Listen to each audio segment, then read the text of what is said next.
On vous a toujours dit que c'était de la chimie.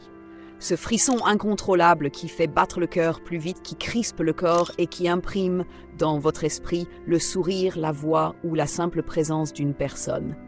On vous a répété que cette attirance brûlante, parfois obsédante, était la preuve éclatante d'une connexion, d'un désir authentique, d'un élan vital. Mais Carl Jung aurait plongé son regard dans le vôtre pour vous murmurer une vérité glaçante. Ce n'est pas de la magie, ce n'est pas de l'alchimie, c'est votre ombre. Selon Jung, le désir sexuel n'est pas uniquement affaire d'amour ou de compatibilité physique. C'est une déflagration psychologique, une onde qui ne révèle pas tant vos envies que vos blessures enfouies. Car lorsque vous vous sentez attiré avec une intensité telle que toute logique disparaît, ce n'est pas de l'amour, c'est une projection. À l'intérieur de chaque homme existe une figure inconsciente, l'anima. À l'intérieur de chaque femme se cache son reflet opposé, l'animus. Ces forces ne sont pas de simples concepts abstraits. Elles incarnent tout ce que nous avons réprimé, refusé ou jamais développé en nous-mêmes. Et lorsque vous croisez une personne qui réveille cette figure intérieure, votre inconscient s'embrase. Il vous souffle, voilà celle ou celui qui détient ce qui te manque. Mais en réalité, vous ne tombez pas amoureux d'eux.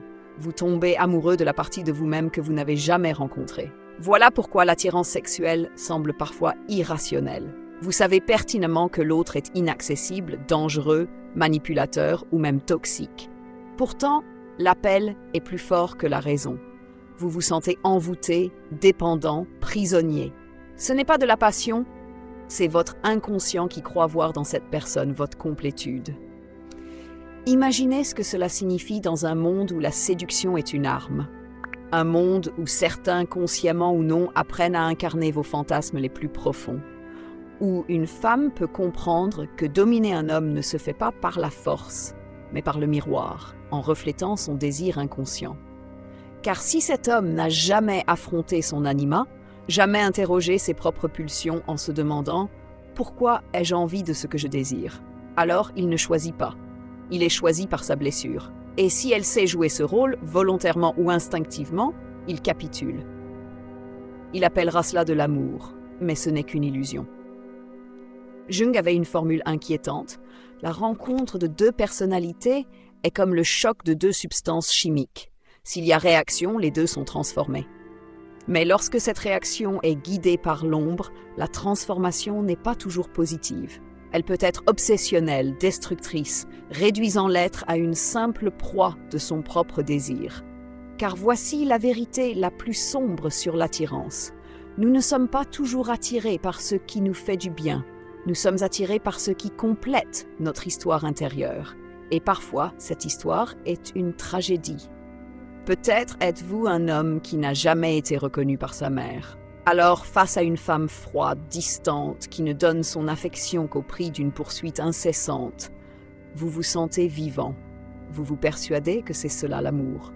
Mais ce que vous cherchez, en réalité, c'est à réécrire un combat perdu dans l'enfance. C'est la compulsion du traumatisme. Rejouer sans cesse la blessure, en espérant cette fois la réparer. Le champ de bataille devient la femme désirée. Vous cherchez à gagner l'amour qu'on aurait dû vous offrir naturellement, et plus elle le refuse, plus votre désir s'intensifie. Mais l'autre miroir existe aussi.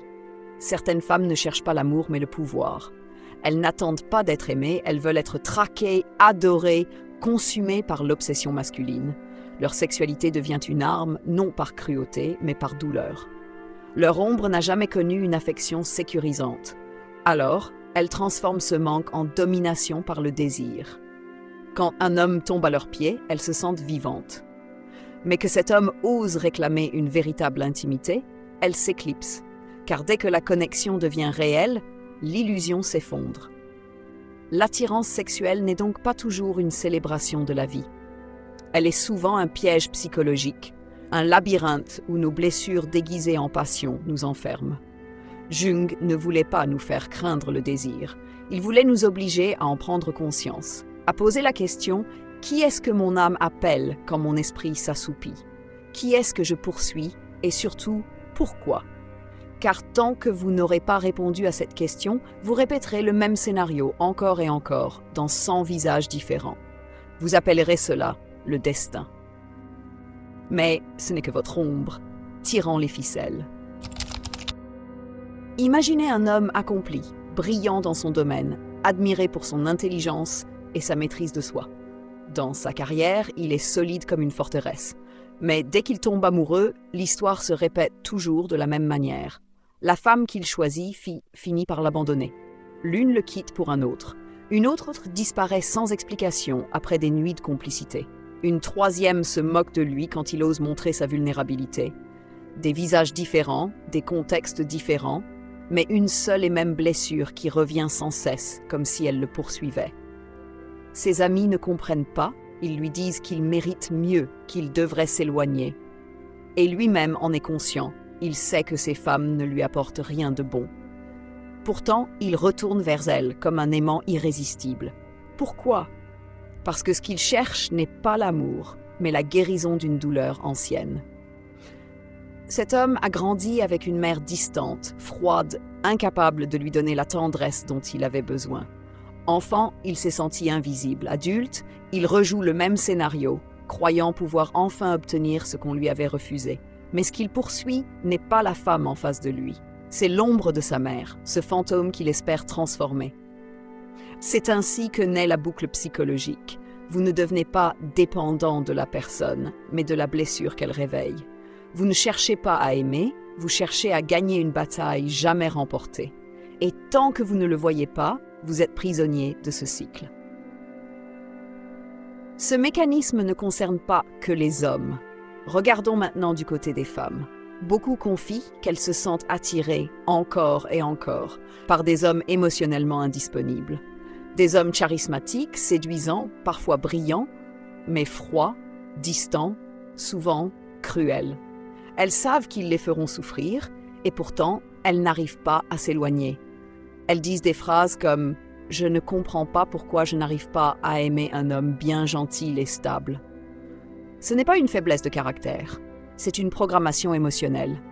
Leur inconscient leur a appris que l'amour devait s'arracher, qu'il fallait mériter l'attention, que la distance et le rejet étaient une preuve de valeur.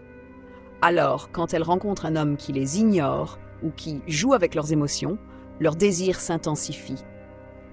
Ce n'est pas de la passion, c'est une douleur familière qui les attire. Le piège, c'est que certains hommes savent consciemment utiliser cette dynamique. Ils n'offrent pas de sécurité affective, mais maintiennent une séduction puissante, assez pour que la femme se sente prisonnière. Elle pense vivre une histoire passionnelle, alors qu'en réalité, elle est piégée dans un miroir de son passé. Mais il existe une autre face encore plus sombre. Certaines femmes, conscientes ou non, exploitent elles aussi ce mécanisme. Elles comprennent qu'un homme est vulnérable face à son désir et elles transforment leur sexualité en arme. Elles créent un lien intense, mais refusent toute véritable intimité. Elles deviennent le fantasme, le reflet de ce que l'homme croit désirer, tout en contrôlant le rythme de la relation. Plus il les poursuit, plus elles se sentent puissantes. Le drame, c'est qu'ici, personne n'aime vraiment. L'homme ne tombe pas amoureux d'elle, mais de ce qu'elle représente, une partie de lui-même qu'il n'a jamais intégrée. Et elle, de son côté, ne l'aime pas pour ce qu'il est, mais pour la domination qu'elle exerce. Deux êtres prisonniers de leurs ombres, croyant vivre une passion, alors qu'ils ne font que rejouer leurs blessures. Voilà la vérité glaçante de l'attirance. Elle n'est pas toujours un élan de vie, mais parfois une répétition.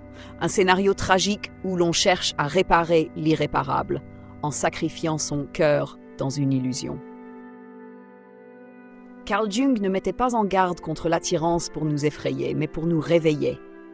Il savait que tant que nous restons prisonniers de nos ombres, nous ne choisissons pas vraiment nos partenaires.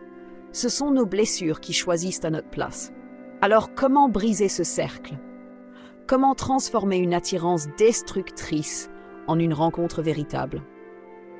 La première étape est de reconnaître que ce que vous ressentez n'est pas toujours un signe d'amour, mais parfois un avertissement.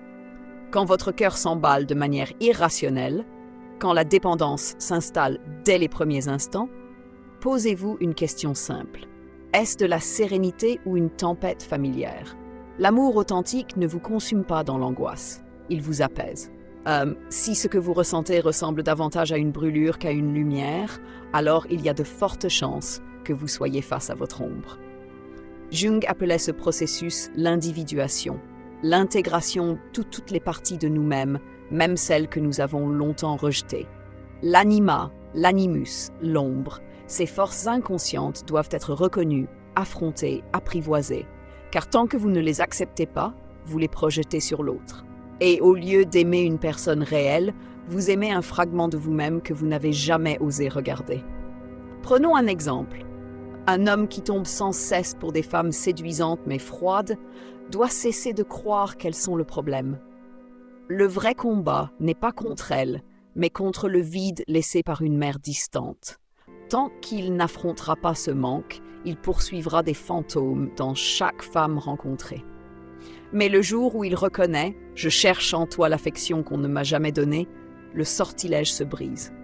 Parce qu'à cet instant, il cesse de projeter. De la même manière, une femme attirée par des hommes dominateurs doit un jour se demander « pourquoi ai-je appris à confondre rejet et amour ?» Tant qu'elle ne pose pas cette question, elle confondra le frisson de la douleur avec la passion. Mais une fois qu'elle comprend que son désir vient d'une vieille blessure, elle reprend le pouvoir.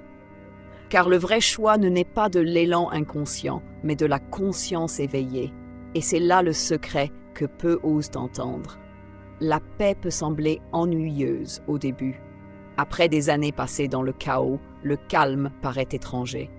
Mais le véritable amour ne se manifeste pas par une tempête. Il ressemble à une terre solide où l'on peut enfin poser ses racines. C'est un regard qui ne vous fait pas brûler de manque, mais respirer en sécurité. Alors, la prochaine fois que vous sentez cette attirance dévorante, ne vous demandez pas seulement « est-ce que je l'aime ?» Demandez-vous plutôt « qu'est-ce que cette personne réveille en moi? Est-ce une blessure ou une guérison ?» Parce que l'amour véritable ne naît pas de la tentative de réparer son passé dans les bras d'un autre. Il naît de l'intégration de soi, de la réconciliation avec ses propres ombres. Et voici la vérité ultime que Jung voulait nous transmettre. Vous n'attirez pas ce que vous désirez. Vous attirez ce que vous n'avez pas encore guéri. Tant que vous fuyez vos blessures, elles reviendront à vous sous la forme de visages séduisants, de passions brûlantes, de relations impossibles. Mais le jour où vous les regardez en face, le jour où vous les acceptez et les soignez, vous cessez d'être une marionnette de votre passé. Alors seulement, vous pouvez aimer vraiment. Non pas par manque, non pas par peur, mais par choix. Et c'est là que l'attirance cesse d'être un piège pour devenir une rencontre. Non pas avec un reflet de vos blessures, mais avec une âme qui marche à vos côtés dans la lumière.